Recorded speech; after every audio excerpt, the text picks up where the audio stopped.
Hi dear friends, വീണ്ടും പുതിയൊരു വീഡിയോയിലോട്ടേക്ക് സ്വാഗതം. 2 ദിവസം മുൻപ് ഞാനൊരു തേങ്ങാപ്പത്തലിൻ്റെ റെസിപ്പി ഷെയർ ചെയ്തിരുന്നു. അതിൻ്റെ സൈഡായിട്ട് ഞാനൊരു സിമ്പിളായിട്ടുള്ളൊരു ക്യാരറ്റ് കറി കാണിച്ചിട്ടുണ്ടായിരുന്നു കേട്ടോ. അപ്പോൾ 1-2 പേർ അതൊന്ന് ഷെയർ ചെയ്യണമെന്ന് പറഞ്ഞിട്ടുണ്ടായിരുന്നു. അപ്പോൾ ഇന്ന് ഞാൻ കാണിക്കുന്നത് ആ ഒരു സിമ്പിളായിട്ടുള്ള ഒരു ക്യാരറ്റ് കറിയാണ്. വലിയ ഇതൊന്നുമല്ല, നമുക്ക് പെട്ടെന്ന് കറികളൊന്നും ഇല്ലാത്തപ്പോൾ പെട്ടെന്ന് തയ്യാറാക്കാൻ പറ്റിയ ഒരു കുഞ്ഞു കറി കേട്ടോ. അപ്പോൾ നിങ്ങൾക്ക് എന്തായാലും ഇഷ്ടപ്പെടും, നല്ല ടേസ്റ്റാണ് കേട്ടോ. അപ്പോൾ എല്ലാവരും തന്നെ ട്രൈ ചെയ്ത് നോക്കി ഫീഡ്ബാക്ക് അറിയിക്കുക. അതുപോലെ നിങ്ങൾ ആദ്യമായിട്ടാണ് എൻ്റെ ചാനൽ കാണുന്നതെങ്കിൽ പ്ലീസ് ഒന്ന് സബ്സ്ക്രൈബ് ചെയ്യണേ. ആ കുഞ്ഞു ബെല്ലൈക്കനൊന്ന് ക്ലിക്ക് ചെയ്യൂ, എങ്കിൽ ഓൾ എന്ന ഓപ്ഷൻ വരും. അതും കൂടി ഒന്ന് ക്ലിക്ക് ചെയ്യുമ്പോൾ ഞാനിത് പുതിയ വീഡിയോസിൻ്റെ നോട്ടിഫിക്കേഷൻ നിങ്ങൾക്ക് കൃത്യമായിട്ട് കിട്ടും. ഒരു പാത്രത്തിലേക്ക് ഞാനിപ്പോൾ ഒരു ഉള്ളിയും, അതായത് വെളുത്തുള്ളിയും കറിവേപ്പിലയും ഇട്ടിട്ടുണ്ട്. കുറച്ച് ഓയിൽ ഒഴിച്ച് കൊടുക്കണം. അത് നന്നായിട്ടൊന്ന് മിക്സാക്കി എടുക്കുക. നമ്മുടെ സവാള നന്നായിട്ടൊന്ന് വാടി വരട്ടെ.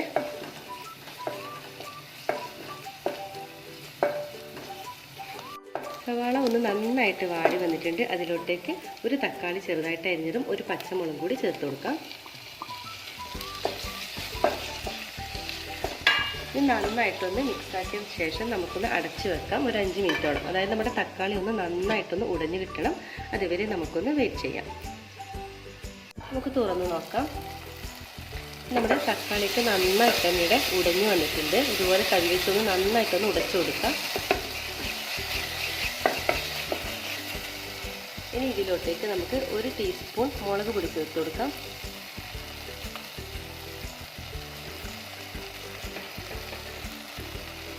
ആവശ്യത്തിനുള്ള ഉപ്പ് ചേർത്ത് കൊടുക്കാം. എന്നിട്ട് എല്ലാം കൂടി നന്നായിട്ടൊന്നും കൂടി മിക്സാക്കി എടുക്കാം. നമ്മുടെ മുളക് പൊടിയുടെ ഒരു പച്ച മണത്തൊന്ന് മാറി വരണം. അതുവരെ നന്നായിട്ടൊന്ന് മിക്സാക്കി എടുക്കാം.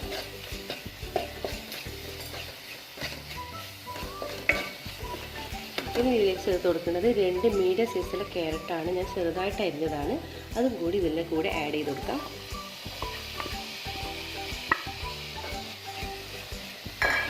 നന്നായിട്ടൊന്ന് മിക്സാക്കി എടുക്കണം.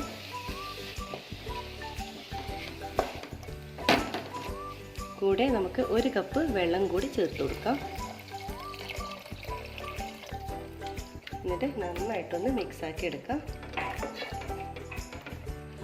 അതിനുശേഷം നമുക്ക് ഇതൊന്ന് അടച്ച് വെച്ചിട്ട് നമ്മുടെ ക്യാരറ്റ് ഒന്ന് വെന്ത് വരണം.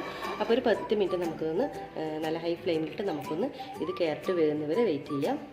അതുവരെ അടച്ച് വെച്ച് നമുക്ക് കുക്ക് ചെയ്യാം. അപ്പോൾ നമ്മുടെ ക്യാരറ്റൊക്കെ ഇവിടെ നന്നായിട്ട് തന്നെ വെന്ത് വന്നിട്ടുണ്ട്. ക്യാരറ്റ് വേകുന്ന ഒരു സമയം മാത്രമേ നമുക്ക് വേണ്ടൂ കേട്ടോ. ഇനി ഒരു പാത്രത്തിലോട്ടേക്ക് 1 ടേബിൾ സ്പൂൺ കോൺഫ്ലവർ എടുത്തിട്ട് അതിലോട്ടേക്ക് ഒരല്പം വെള്ളം ഒഴിച്ച് കൊടുക്കാം. എന്നിട്ട് നന്നായിട്ടൊന്ന് മിക്സാക്കി എടുക്കണം.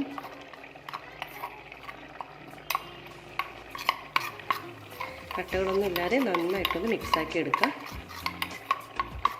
എന്നിട്ട് ഇതിലോട്ടേക്ക് ഒഴിച്ചു കൊടുക്കാം. എന്നിട്ട് നമുക്ക് പെട്ടെന്ന് തന്നെ ഇതൊന്ന് മിക്സാക്കി എടുക്കാം. നമ്മുടെ കറി ഒന്ന് നല്ല കുറുകി വരും.